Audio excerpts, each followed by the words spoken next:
it's Amanda over at AmandaReads, and today I am coming to you with a book haul. I know. I said I wouldn't be doing a book haul after my last one, and guess what? I guess I lied. I don't even know. I have no self-control. Here are the books I bought in January. I bought 2 books off of Amazon, a book that is a journal, and it's the My Bibliophile, and it's a reading journal for book lovers. You can give your star ratings, information about books, any notes.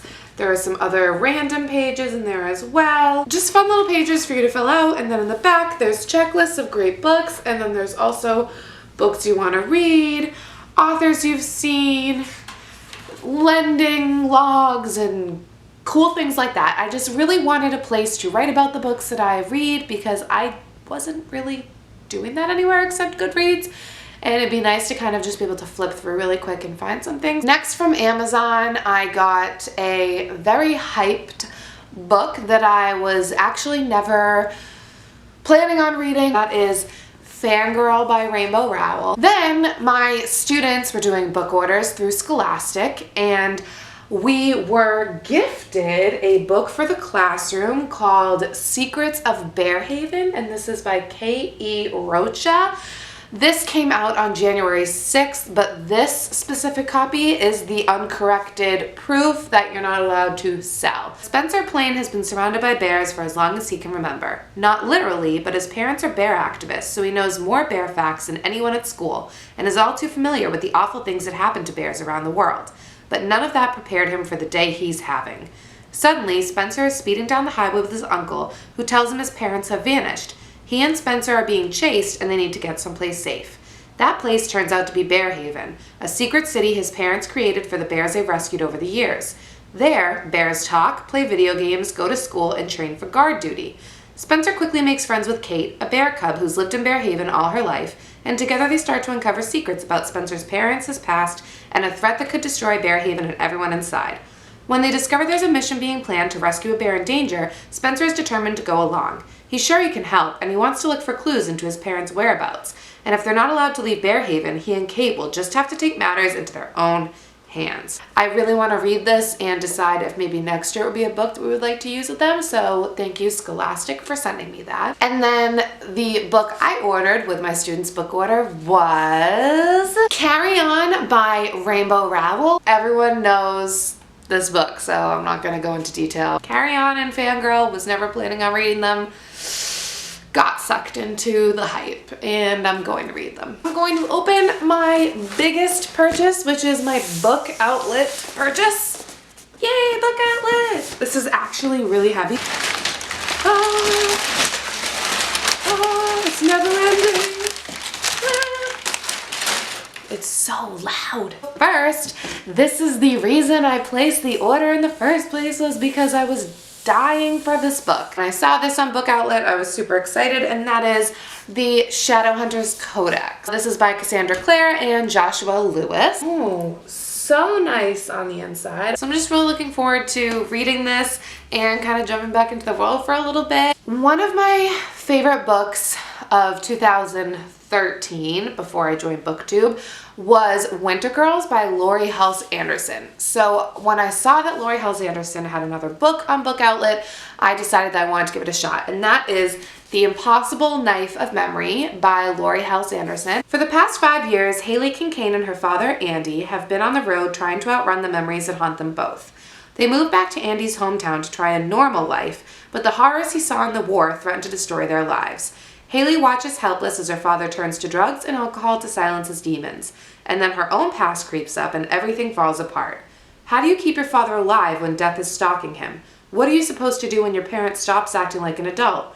And what happens if a sweet guy who can make you laugh barges his way into your world, and for the first time, you find yourself thinking about the future? I'm really interested in this book because Winter Girls dealt with eating disorders, and this book is dealing with the effects of PTSD on war veterans. And I think that that is an extremely interesting topic that I usually don't read about. Another book I have is Suicide Notes from Beautiful Girls by Lynn Weingarten. I hope I pronounced that right. I'm sorry if I didn't. This is a standalone novel. They say Delia burned herself to death in her stepfather's shed. They say it was suicide, but June doesn't believe it.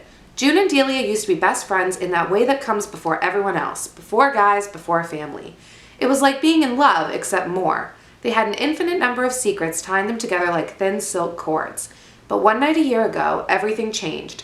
June, Delia, and June's boyfriend Ryan were just having a little fun.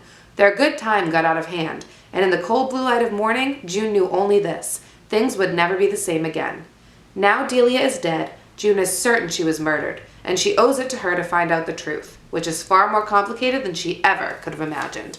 Just sounds really good. Next I have the book Roomies. This is written by Sarah Zarr and Tara Altebrando. It says a novel about friendship, first loves, and random room assignments, and this one just seems like a really cute contemporary. It says 2 girls, 1 dorm room, 65 days until they meet. When Elizabeth receives her freshman year roommate assignment at the beginning of summer, she shoots off an email to coordinate the basics: TV, microwave, mini fridge. She can't wait to escape her New Jersey beach town and her mom and start life over in California. That first message comes as a surprise to Lauren in San Francisco. She had requested a single. But if Lauren's learned anything from being the oldest of 6 siblings, it's that you can't always get what you want, especially when what you want is privacy. Soon the girls are emailing back and forth, sharing secrets even though they've never met. With childhood friendships and family relationships strained by change, it suddenly seems that the only people Elizabeth and Lauren can rely on are the complicated new boys in their lives. And each other. I just feel like it's something that every girl or student in college can relate to. Next I have Afterworlds by Scott Westerfeld, and I was kind of torn about getting this book because I saw such mixed reviews on Goodreads. Believing is dangerous. Darcy Patel is afraid to believe all the hype, but it's really happening. Her teen novel is getting published. Instead of heading to college, she's living in New York City, where she's welcomed into the dazzling world of YA publishing. That means book tours, parties with her favorite authors, and finding a place to live that won't leave her penniless. It means sleepless nights rewriting her first draft and struggling to find the perfect ending, all while dealing with the intoxicating, terrifying experience of falling in love with another writer. Told in alternating chapters is Darcy's novel, the thrilling story of Lizzie, who wills her way into the afterworld to survive a deadly terrorist attack. With survival comes a responsibility to guide the restless spirits that walk our world, including one ghost with whom she shares a surprising personal connection. But Lizzie's not alone in her new calling. She has counsel from a fellow spirit guide, a very desirable one, who is torn between wanting Lizzie and warning her that believing is dangerous. I guess every other chapter is Darcy and then her YA novel. So I don't know if it's going to be confusing. There was like a lot of griping on Goodreads about this book, and I just was wanting to try it for myself. To continue on with my Scott Westerfeld theme, I purchased the entire Uglies series. So we have a bind up of Uglies and Pretties, then we have specials, and then we have extras. I'm concerned because I think that these books might be super dirty. The back of them is not supposed to have like these black stripes, if you can see that. So comment below if that is definitely just Book Outlet making my books gross. I have heard people talk about the Pretties, Uglies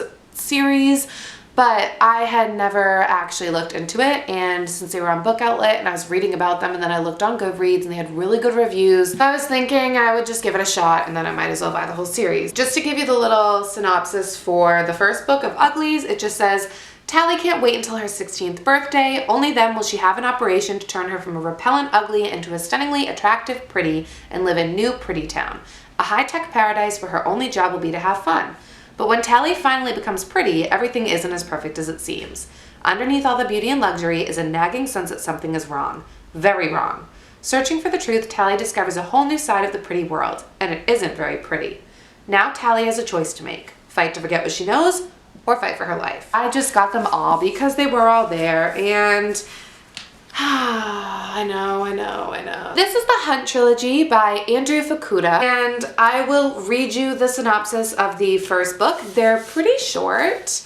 I got them all on hardcover. So this is The Hunt, The Prey, and The Trap. It's either hunt or be hunted. There's no escape, and one mistake means a swift, brutal death. Don't sweat, don't laugh, don't draw attention to yourself, and most of all, whatever you do, do not fall in love with one of them.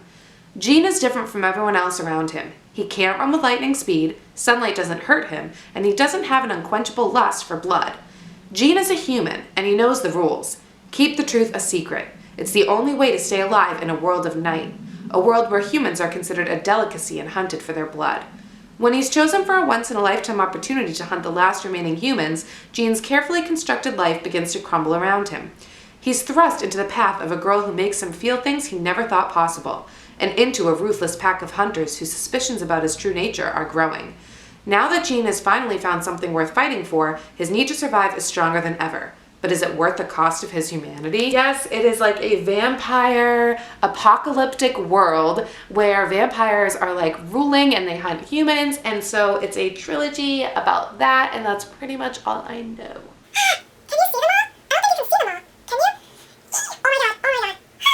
Okay, so that is all for my second January book haul. I have a huge book buying problem. We already know this, but I am pretty good about reading everything that I buy. So I will be coming to you soon with my January wrap up, my February TBR, and also a bookshelf tour. I'm going to be doing a huge reorganization of my bookshelves, figuring out the best way to fit them all on, and then I will finally be able to do a bookshelf tour. So I hope I mentioned some new books in this book haul that you may or may not be interested in. If you have read any of these books and have any thoughts about them, please comment down below. Of course, please do not comment any spoilers. If you recommend one to start with, that would be amazing. And I just hope you're having a really great reading month and a really great weekend, and I will see you soon. So bye guys!